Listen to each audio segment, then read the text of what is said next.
Hey everyone, Dillon Warren from Team PPG FOE here. I already did a deck profile on my deck, so I'm coming off a top 8 finish at Nationals this weekend. I already did my deck profile, that should be up before this, but I kind of wanted to do an event analysis. Kind of like when other people do the videos and watch them, so I figured I'd take a minute and just make a video about the event, my experience, how the deck played, my choices, and things like that. So, first of all, Nationals was a lot of fun.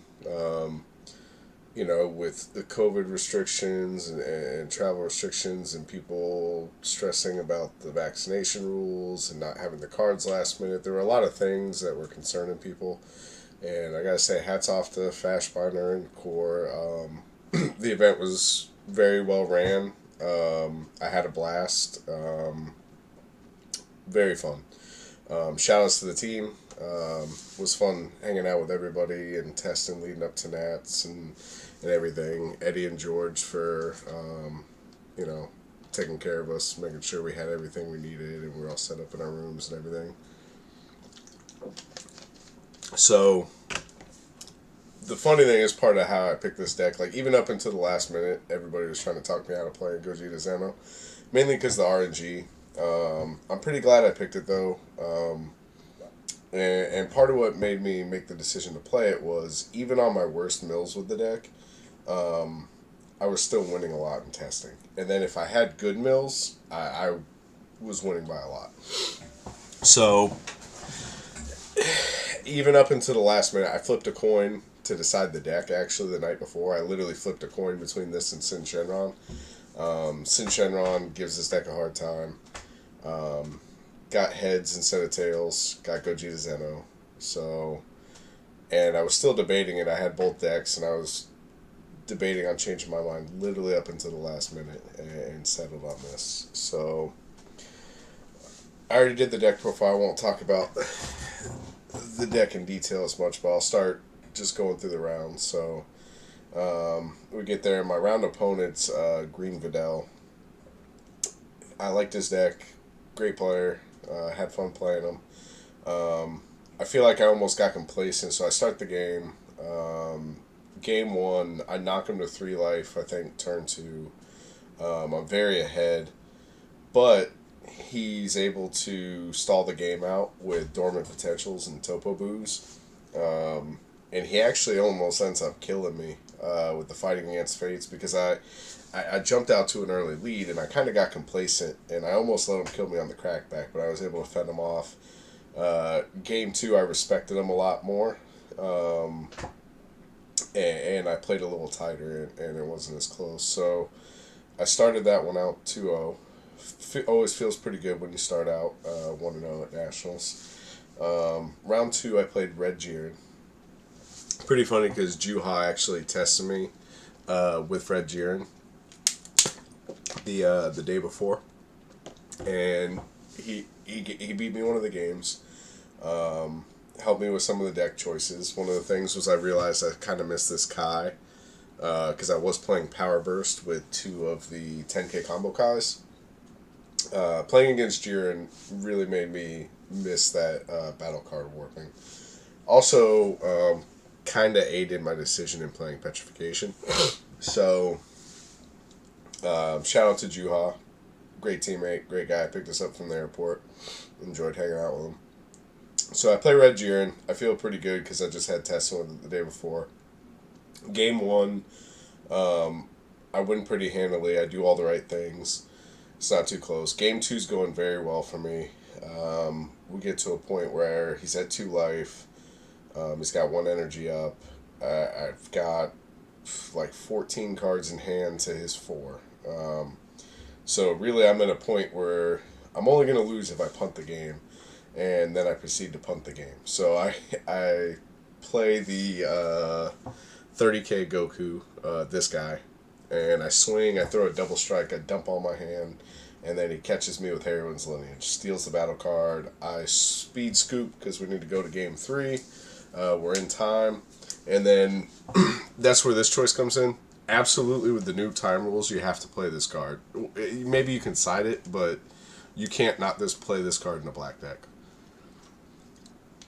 Sorry, I'm drinking too much water. I got a little bit of sore throat, but a little flavored water if you want to. It's not clear. This guy is the Time Master. Okay, so we go into time, and what I do is I get ahead in life. He takes some damage. Then I establish a few blockers, and I play this guy. So his ability is when you overwhelm for him, your opponent can only swing with a battle card once during their next turn. So I felt kind of scummy doing that, but it's part of the game. Like, we knew the time rules going in. The first tiebreaker is going to be life. So I play this on him so he can only swing once more with a battle card. I establish some blockers and hold some negates. And his only unison, I think, is Topo Unison, so he's not really going to kill me with that. And I stay ahead in life. He can't knock me down, and I win game 3. All my opponents were great. He was a good player, good opponent. Enjoyed playing him. Round 3, I remember all my matches. I'm pretty sure I remember those. I think round 3 was when I played Shad, playing Cell Surge. That matchup's generally pretty good for me. Game 1, I think it was when game 1 I popped off. I think I just drew really well, win the game. Game 2 was going pretty well for me. He caught me with Boo SCR again, where I can't attack with battle cards for the turn.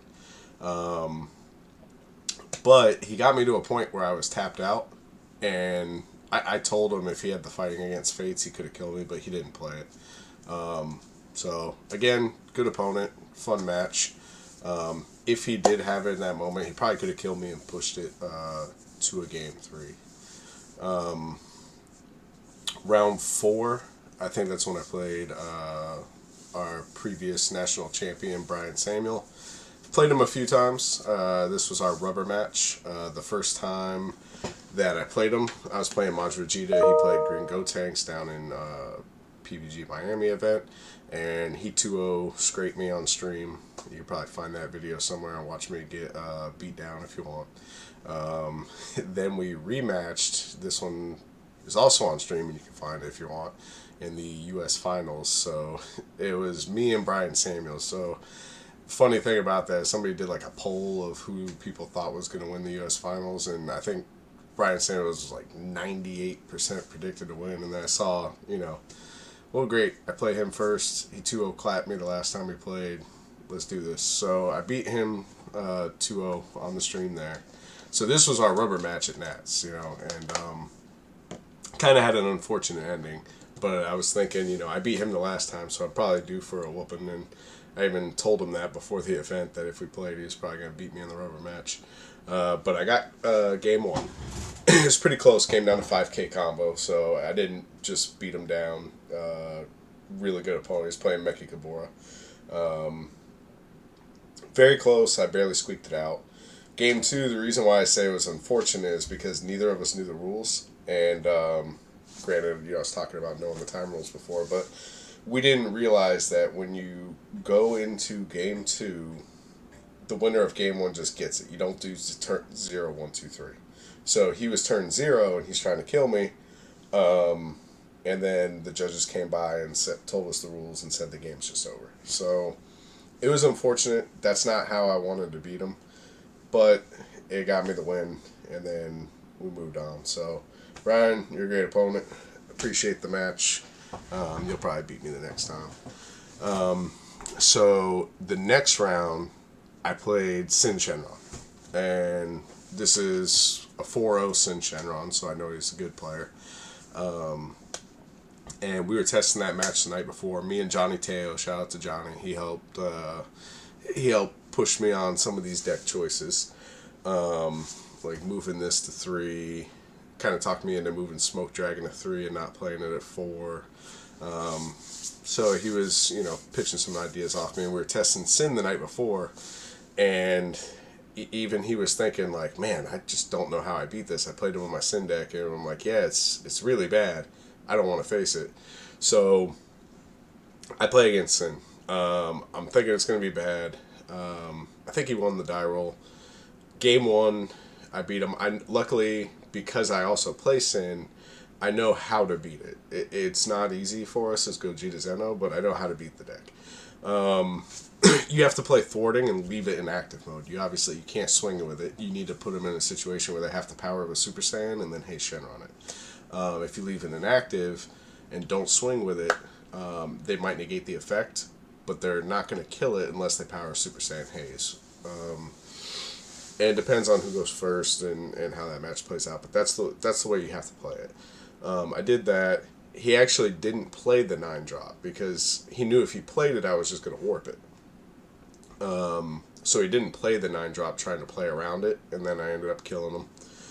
And these mainboard petrifications and the Kai helped because he couldn't get the kill on me. I always held one of these for his triple strike guy, and it was very obvious that's how he was trying to kill me. There was one point where he comboed. I go, how many Shadow Dragons do you have in drop? And he goes, oh, 6. Wait, combo one more. And so it wasn't catching me by surprise. I was always trying to hold one of these and make sure I didn't die by that triple striker. Game 2, I had all the outs. I didn't ever actually get to use them, but I boarded pretty heavy for Sin, if you can't tell. This 4 Heavenly Wizard Demigra, for Sin and Red Broly. When you combo with it, if your opponent's energy is 3 or less, you can kill a 30k or greater battle card ignoring barrier. So what you do is they tap out on 2 for the 9-drop, and usually they feel pretty safe. And with just the main board, they actually are pretty safe against Sin, because there's not much you can do with the main board. But with the sideboard, what you do is you put in the Demigras, you swing lead. If they don't know you have the Demigra, they probably don't block with the 9-drop, and the reasoning is they want to use the Revenge to pop one of your battle cards. So it threats, so you can't swing with a battle card. Swing lead, they don't block, you Demigra the 9-drop. Yes, they get to draw 2 cards, but now they're tapped out on 2, and you can just go off on them. And if you don't kill them that turn, you're going to put them very, very low, where it's hard to come back. So it's just a powerful play versus Sin, which is one of your arguably worst matchups. And also 2 max power. So I sided all this in, and he actually never resolved the 9-drop game 2 either.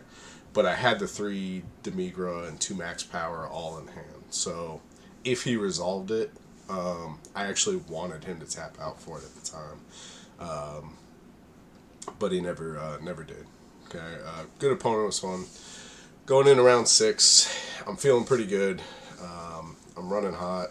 Well, I wouldn't say running hot. I had some bad mills, but luckily I was able to play through them. But then I get to Andrew Duvall. You know how that played out. He ends up being the national champion. Andrew and I have played before. I know he's a great opponent. I know he's not going to be a free win. So we play. My mills are terrible. I don't resolve a Union Fusion until after turn 3. I finally got to play thwarting on, I think it was like turn 6. Like, it was horrible. I was thinking in my head, I just probably scoop and go to game 2, but like somehow he wasn't killing me yet, so I was thinking, like, if I can just rip something phenomenal, maybe I can pull it out. Don't pull it out, he kills me game 1. Game 2's not much better. I think I pull a thwarting out a little bit sooner, like on 3 or 4. Played a little bit better, but I still get beat. It's not super close. So now I'm sitting at 5-1. And in this event, like, 5-1 guarantees you nothing. Like, 5-1, you're not even guaranteed top 32 yet. So to be doing that good for so long, now I'm sitting there and I'm thinking, man, I just can't take it out. Cannot take it out at this point. I could go 5-0 and then not make top. But my only loss is Duvall. I know he's going to be the tiebreaker, so not too worried. Next I played Golden Frieza player. He was also 5-1, and I heard a lot of people talking about Golden Frieza, so I knew a lot of people were rooting for him to win, and I apologize for being the one to hand him the second L. But game 1, fairly close. He was able to consistently just repost and power the Super Saiyan, stall the game out. Um, but I didn't let him kill me on the crackback, and I eventually won the game. Game two, same way. He played it well. He kept it close, but he wasn't able to pull it out and get the W. Next round, at this point, we know we're going to have the last round, so I'm sitting at 6-1. We know it's going to be the last round, so I'm at a point where I know if I win, I'm in. If I go 7-1, if I go X2, I could bubble out. I might still be in because I'll have good tiebreakers. My only loss is Andrew Duvall, so go in. I'm playing Nick Menard, who's Gogeta Zeno mirror. So the mirror isn't terrible. It's very RNG based, which is why it's one of my least favorite mirrors. Just if one Gogeta Zeno player hits the fire and the other one hits doo-doo, the guy who hits the fire is going to win. So, game one, I hit better, I win. Game two, he hits better. It's still really close, but he double mirrors me in a turn. And I actually sequenced it a little bit wrong. I negated something else, and then he ended up playing a second mirror for 3, swinging, double striking me down. In hindsight, I should have challenged on his other swing, and he still might have out-comboed me and killed me. But the right play there is always you negate the mirror swing, and if, they swing double strike while you're at 2 life with something else, at least it's not a mirror, and at least maybe I have more combo power than him, and I survive and kill him on the crackback.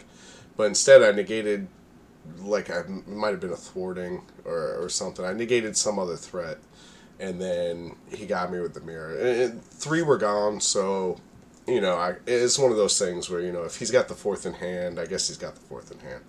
He killed me game 2. Game 3, I got him on time rules, kind of the same way I did the Jiren player. Felt bad that I had to do it that way, but it's how the rules were for Nats, and that's how we had to play it. So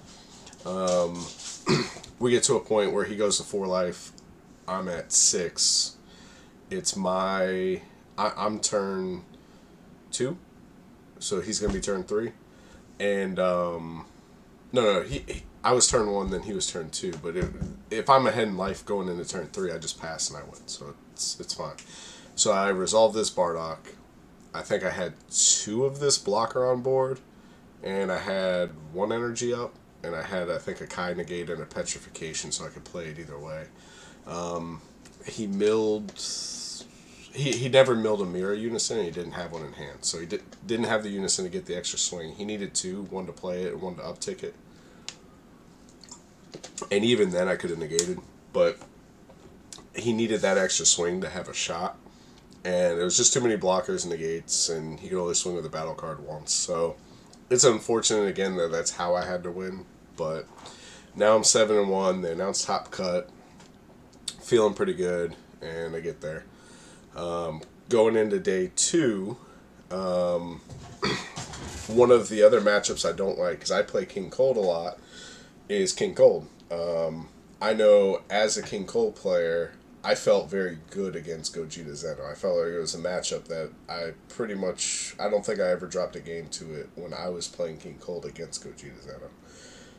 So, to see that I heard a King Cold make top cut, and to see that I was playing the King Cold deck in the first match, I was like, oh man, this isn't good.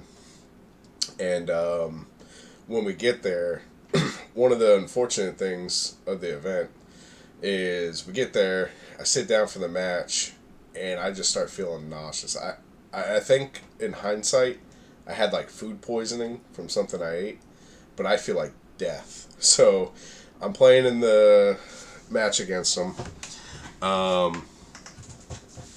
Game 1's very, very close. I get it. I squeak it out. Game 2... one thing I know about King Cold is that if they get greedy, so against an aggro deck, right? King Cold has the option to take their life or not. So game 2, he decides to not take any life off his effects, and he plays the unison. So one thing that you can do to beat King Cold in that situation, now again it's RNG, you only attack the unison.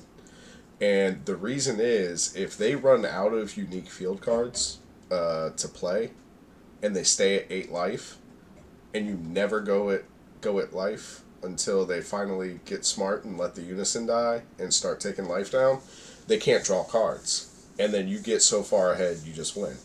So I start playing this style of play, and instead he drops Indestructible Zamasu and starts hand controlling me. He sees all the unique field cards he needs, and he wins. I still think I played it right, but he had what he needed. He played it well. He's a good player, and he beats me game 2. Game 3, I did it a little bit similar, but I kind of did push a little bit more than I was game 2.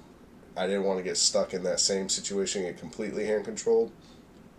Again, he played it very well, but we got to a point where I was able to catch him tapped and push in for game and squeak it out. But there's Danny Alvarez.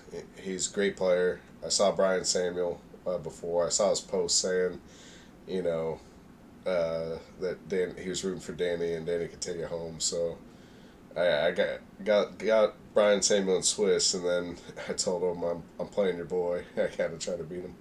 So I squeak it out. So this whole time, I don't feel good. I can't think. Like I've got the room spinning. I haven't slept. Super nauseous. And then immediately got to go, and they say I'm facing Andrew Duvall, and I got to go second. And this is right after I got 2-0 clap by him in Swiss. I feel like garbage. I'm thinking in my head, there's no way I'm going to win this. I can't think straight. He's arguably the best player in the game. In my opinion, he probably is the best player in the game. I like to think I'm up there and give myself credit, but I think I have to acknowledge he's probably a little notch above me. He's beat me the last 2 times we played, I think. So we play. I'm feeling terrible, but I'm hitting good on my mills. Things are going different than they did in Swiss. In Swiss, I couldn't Union Fusion. I couldn't see the Goku and Vegetas. I was seeing nothing. Game 1 in Top Cut, though, I see the Smoke Dragons and the Kais. I see my thwarting on turn 1. I see my secret ID one of in the main board. Everything's going great, and I end up getting the kill. So I beat him.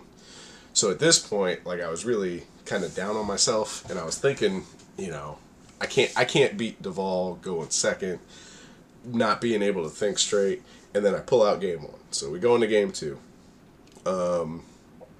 Things are going decent for me again. This is when I start feeling the worst. I'm sweating, I'm nauseous, I can't see straight, I just feel horrible. I make the best play of the tournament followed by the worst play. So I'll start with the best play and say something good about my play, and then tell you the play that got me to lose. So he swings at me on his turn. I think I have a blocker Gogeta, I have 2 barrier Gogetas, and something else. And I think he only goes to 15k on the swing, or 20k. It's not a lot. He doesn't combo into it. He's going to defend on the crackback is his plan. He ends up tapping out, and tapping out, he had Pan SCR every game we played. Pretty sure it was all 5. I think. Yeah, pretty sure it was all 5. So he taps out, and I know he's a smart player. I know he doesn't do that unless he has Pan SCR. So, Andrew, if you were wondering what's going through my head, that's what I was thinking. I was thinking, he's a good player. No, absolutely zero chance here he taps out here unless he's got Pan. So, knowing that, I comboed my whole board off. So, and I told him, I said, I ain't getting panned. And then the funny thing is, I got panned to lose the game. So then I think on my turn I did Secret Identity. I boarded in the second Secret ID. So I combo my whole board. I Secret ID, Pan's no longer live. So here's where I goofed. And here's why I did not move on to top 4. I have the one dot drop double striker, and I have thwarting in hand. He's at 2 life and he's tapped out. I kind of psyched myself out on the play. He did the blocker negate to go from 3 to 2 and put the token on board. And again, you gotta think my mindset. I'm head spinning. I can't think. My stomach's turning in a knot. I feel like garbage. And I think, okay, if I play thwarting, and Andrew, you can kind of hear, if you watch this, you can see what was going through my head. But I think if I play thwarting and he has another negate to play another blocker, then I don't kill him, right? And I think if I swing with this double strike first, and then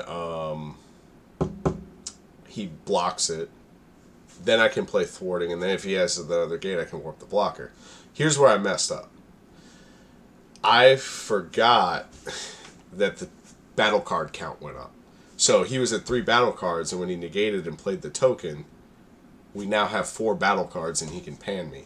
So I'm thinking on this swing, he can't pan. Again, like, I'm not in clear mind. I'm out of it. I'm feeling like garbage. So I swing with this, he pans blocks, and then I lose. So if anybody who was watching that match wondered why the heck I made that stupid play when I had the thwarting, and Andrew even told me and said on stream in hindsight that if I just played the thwarting, I would have killed him. I had a ton of combo power. I warped the blocker. He dies. I move on to top 4. But didn't pull it off, and that's the difference. That's why he's national champ. I'm not. I made a mistake. He didn't make mistakes. He played super clean, and he beat me. We go to game 3, and he kind of does what I do. So I played this battle card, so he can only swing once with a battle card. He swings with Turles for double strike. I negate. He coolers. He combos all except a few cards in hand. And the cards he keeps are obviously Pan SCR and like some negates. And so he dumps. And the thing is, I don't know if I told him, but I could match the combo power. So if I just had one super combo or one more 5k, I get out of the attack and I'm fine. But I didn't have it. So I have to take the life. And then he's ahead by 2, and then on his turn he just had a blocker and pan SCR to negate. I think he double negated back to back, and then that was it. He was ahead in life. Time was called. He wins the game, and he goes on. He's national champion. Congrats to him. Great player. Always enjoy playing Andrew. Look forward to getting a rematch at some point. But congratulations and enjoy it. This deck was, I think, the best I could build it. I don't think this list could be made better. Some people say near unison. The only thing is, I said it in my deck profile, this guy was dookie. Don't play this card in Gogeta Zeno. Unless you're playing a hatch, but like hatch you just lose anyway. That matchup's so bad for you. The thing is, if you're going to beat hatch, you have to tech a lot to where your deck is going to be worse than everything else. So I made the decision to cut everything else that would be good against hatch and just play this. But realistically, that's not enough anyway. So like, it wasn't worth it. I never boarded it in once. Never even considered boarding it in once. Wouldn't play the card.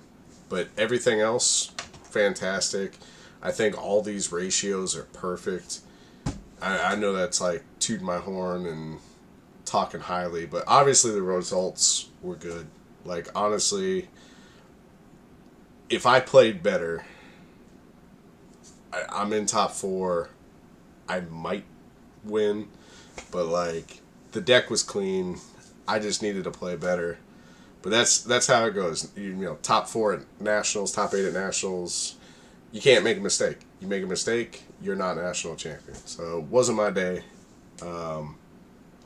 Great deck, great event. Had fun with everybody. I encourage you, if you like aggro decks, pick this up, play it. You'll love it.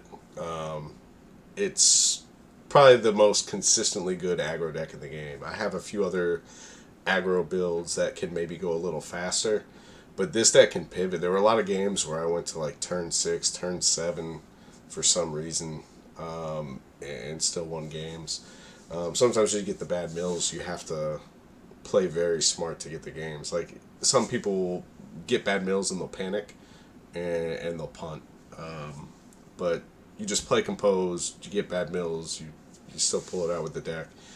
So this is the most consistent aggro deck, in my opinion, in the format. Now, format will change probably before the next big event with new sets or whatever, but in the meantime, if you like aggro, play this deck.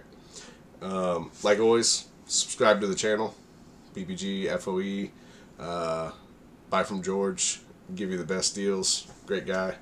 And if you want to ask any questions about the deck or the event, let me know.